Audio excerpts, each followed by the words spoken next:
Oi, turma do livro As Mais Belas Parábolas de Todos os Tempos, volume 2, Alexandre Rangel. As espigas. Um camponês seguia pelos campos com o filho para ver se o trigo estaria brevemente maduro. Papai, disse o menino, por que algumas espigas se inclinam tanto para o solo e outras se erguem tão para o solo e outras se erguem tão para o céu?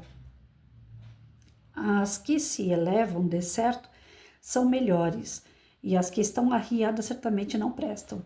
Veja, filho, responde o pai, essas espigas que modestamente se inclinam estão cheias de bons grãos. As que estão orgulhosamente voltadas para o céu estão secas e não servem para nada.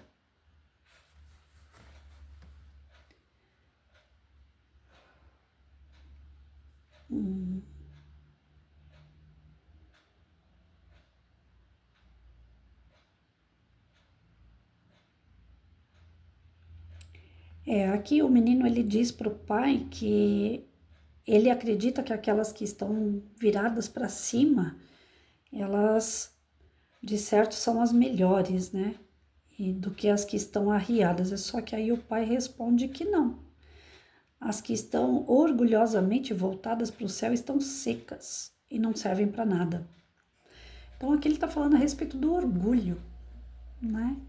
E se a gente fizer um parâmetro em relação à vida, como a gente normalmente faz, né, um paralelo, nós vamos perceber assim que a natureza ensina aquilo que nós podemos ou não fazer, o que nós devemos ou não ser, né? E o pai utilizar das espigas para dar essa lição de moral no filho é muito, como que eu posso dizer? É lúdico e ao mesmo tempo maduro do pai, né? Trazer o filho a refletir sobre isso. Porque muita criança chega na escola, por exemplo, né, aquelas que os pais compram, tudo que é materialzinho de super-herói, de carrinho, de boneca, cor de rosinha, roxinha. E aí tem aquelas crianças que não tem, né? Não possui nada material e chega na escola esperando, não vê a hora do prefeito mandar o material escolar, que geralmente não é de uma boa qualidade, né? E não é por conta do material, não é por conta do orgulho de ter algo que aquela criança vai produzir. É mais pelo que ela é e não pelo que ela tem. Então, as crianças que não têm o material, que ficou aguardando a prefeitura doar o material para elas, às vezes elas se desenvolvem com muito mais vontade. Eu lembrei agora, quando eu fui fazer autoescola, eu virei para o meu professor, o meu instrutor, e falei para ele assim, rapaz, eu tô fazendo isso aqui morrendo de medo. Eu nunca peguei no volante na minha vida. Eu não sei dirigir. Ele falou, fique em paz, porque você vai aprender. Agora, a dura é quando a gente pega pessoas que já sabem, ou pelo menos pensam que sabem. Você manda fazer um gesto, ela faz outro. Você manda ir para um lado, ela vai para o outro.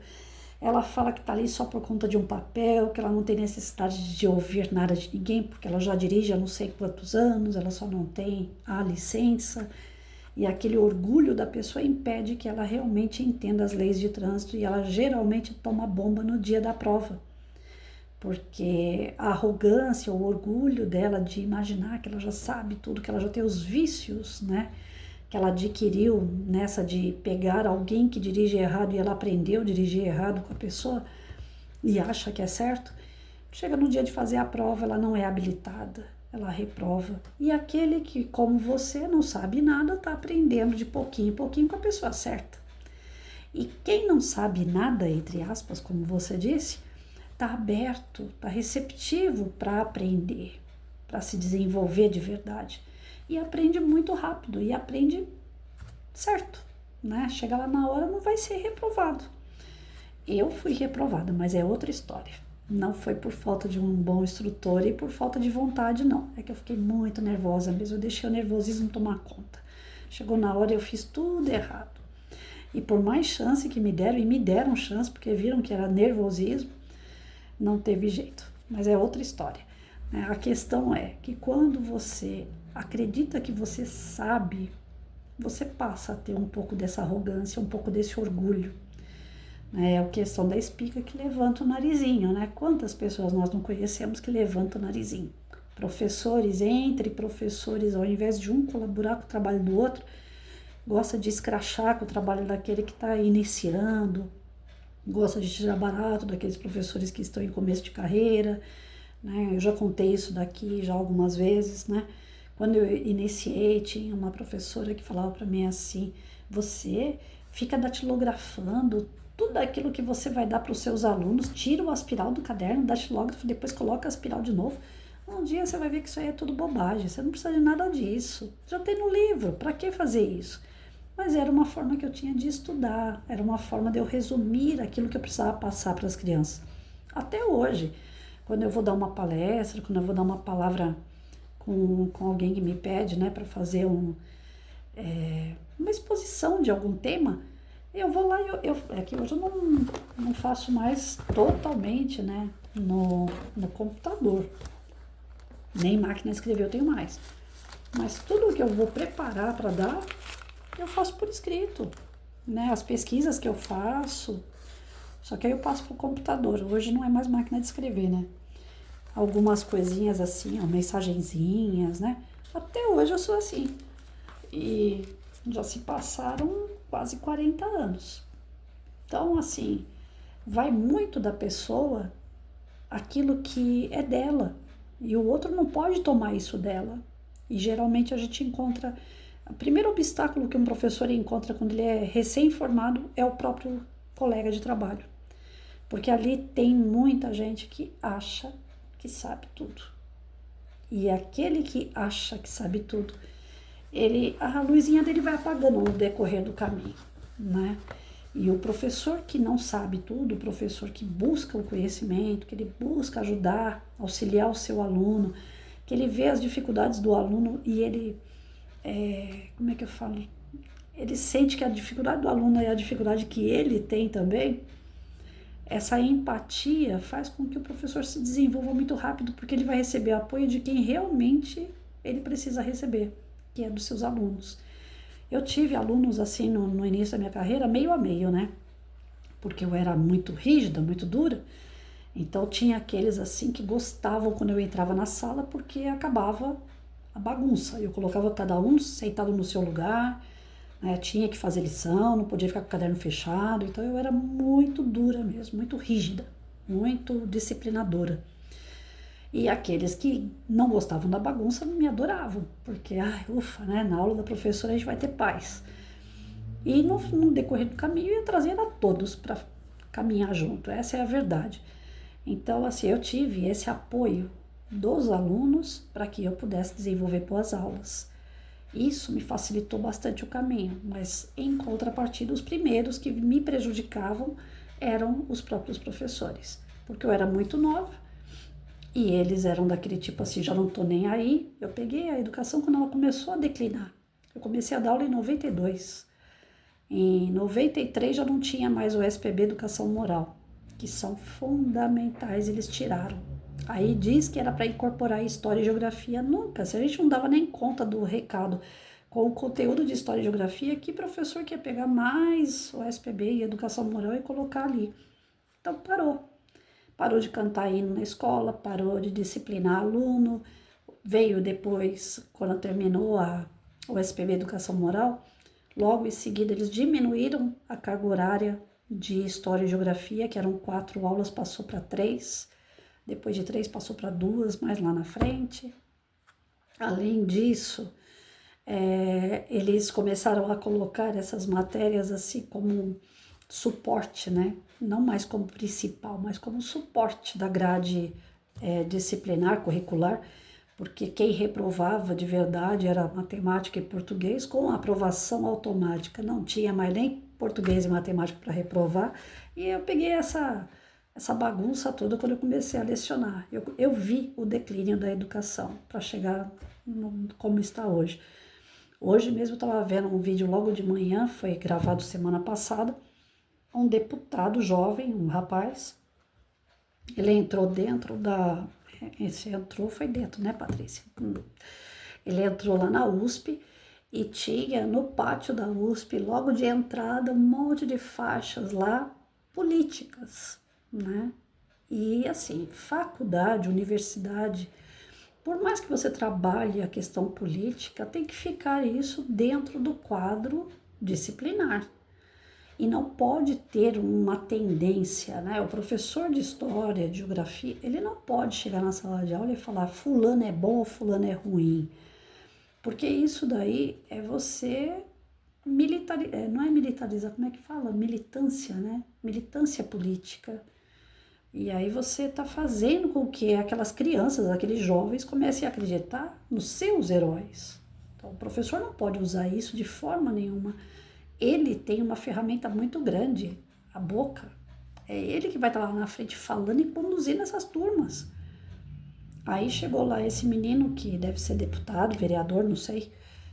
E ele começou a arrancar as faixas, tudo, saiu os alunos tudo bravo, querendo brigar com ele, querendo bater nele. Ele falou, olha, não tô colocando a mão em ninguém, só não coloca a mão em mim.